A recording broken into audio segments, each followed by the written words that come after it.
Suara Pembaharuan Indonesia Televisi. Pejabat negara dilarang sombong. Ingat, masih isap duit rakyat. Sombong adalah sifat manusia secara berlebih-lebihan membanggakan apa yang dimilikinya. Pejabat yang sombong adalah mereka yang terlalu membanggakan pangkatnya. Mereka yang terlalu membanggakan kedudukan dan jabatannya. Oleh dan karena kedudukan dan jabatan itu, mereka dapat melakukan apa saja. Mereka berpikir orang lain itu bodoh dan merekalah yang lebih pintar. Mereka berpikir orang lain itu tidak tahu dan merekalah yang lebih tahu. Mereka berpikir orang lain tidak punya data, merekalah yang lebih memiliki data. Mereka selalu membangga-banggakan pencapaian-pencapaian dirinya tanpa mereka sadari. Pencapaian itu karena mereka digaji atau dibayar oleh negara, mendapatkan berbagai fasilitas dan kemudahan dari negara untuk bekerja kepada rakyat sebagai pemegang kedaulatan tertinggi di dalam negara ini. Mengapa mereka harus risih mendengar pendapat-pendapat ahli, kelompok akademik, dan kelompok-kelompok civil society ketika menilai kinerja mereka? Jika mereka merasa risih, ayo silakan, lepaskanlah jabatanmu supaya Anda tidak dikritik atau Anda tidak dinilai lagi oleh kelompok-kelompok civil society. Saya teringat pemikiran cerdas filsuf Yunani kuno Sokrates tentang pejabat yang sombong atau pejabat yang angkuh. Menurut Sokrates, seorang pejabat sombong dan angkuh karena kebodohannya. Pejabat sombong dan angkuh itu tidak memiliki ilmu pengetahuan yang cukup sehingga dia harus menggunakan emosi dan keangkuhan dirinya untuk menutupi kekurangan dirinya. Sokrates mengatakan, pejabat sombong dan angkuh seringkali menggunakan kekuasaan mereka untuk kepentingan pribadi, bukan untuk kepentingan rakyat. Dan Sokrates memahami bahwa pejabat sombong dan angkuh itu sering hilang pengendalian diri. Inilah fakta-fakta yang terjadi dalam lingkaran elit pemerintahan kita. Mereka mantan jenderal sudah memiliki harta kekayaan dan aset triliunan rupiah, sombong dan angkuh, bahkan berani menepuk dada di hadapan rakyat hanya untuk menutupi kebodohan mereka. Ada seorang pejabat dengan begitu mudahnya meminta kelompok-kelompok civil society yang selalu mengkritik pemerintah dengan kata-kata, kalau kamu berkeberatan, tinggalkan saja Indonesia, carilah negara lain tinggal di sana.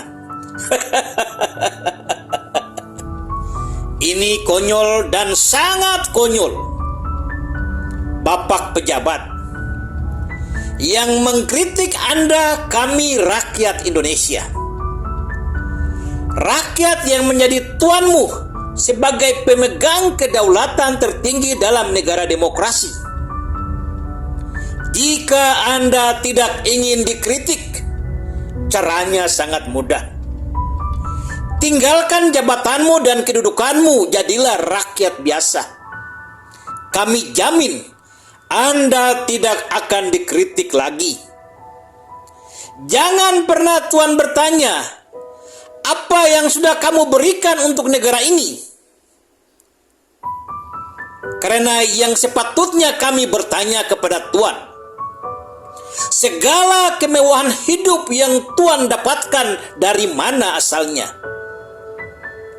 berbagai harta kekayaan, perusahaan-perusahaan dengan nilai aset triliunan rupiah, wajib hukumnya kami bertanya, Tuan dapatkan dari mana?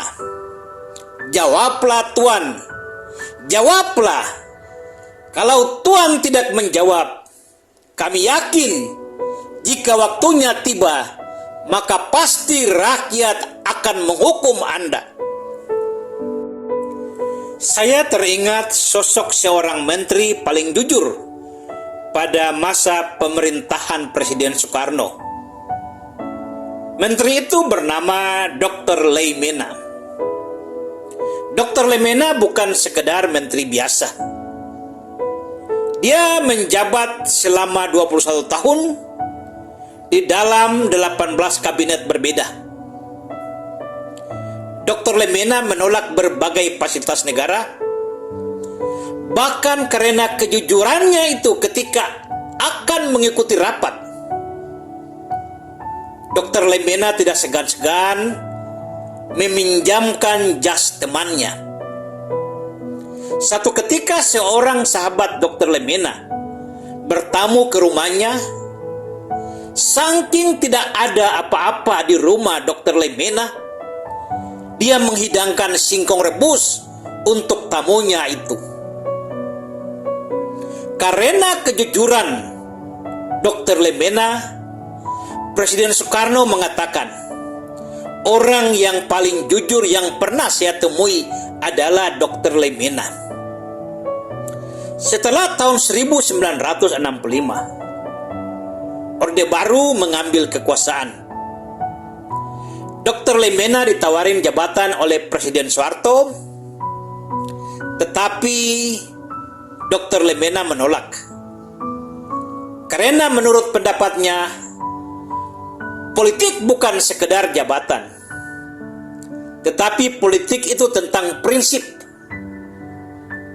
Dia melihat bagaimana Soekarno disingkirkan dan arah pemerintahan yang baru tidak sesuai lagi dengan nilai demokrasi yang dia miliki. Lalu Dr. Leimena lebih memilih kembali ke profesi asalnya, menjadi seorang dokter yang baik.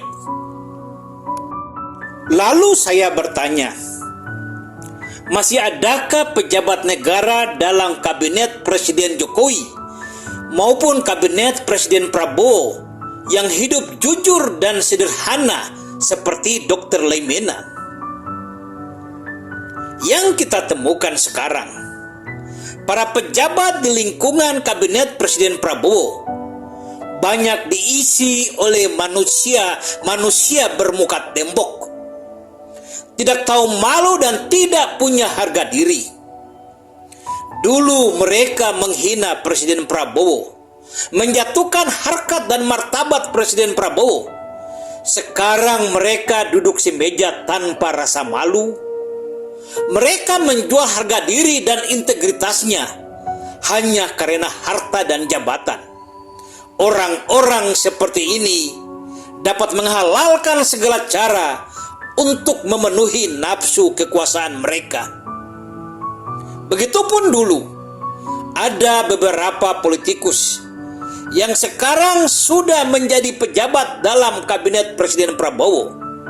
Begitu ganasnya mereka menyerang Presiden Jokowi, tapi sekarang mereka menelan ludah sendiri, memuja-muja dan menyanjungi Presiden Jokowi. Lalu dengan entengnya mereka memberi satu alasan dengan ribuan basa-basi bahwa semua yang dilakukan demi kepentingan bangsa. Tipe manusia yang sangat mudah menjual harga diri, sanggup melakukan apapun untuk kepentingan pribadi. Sekarang Anda telah menjadi pejabat negara. Anda boleh melakukan apapun, tapi Anda dilarang jangan sombong terhadap rakyat, karena Anda masih menghisap uang rakyat.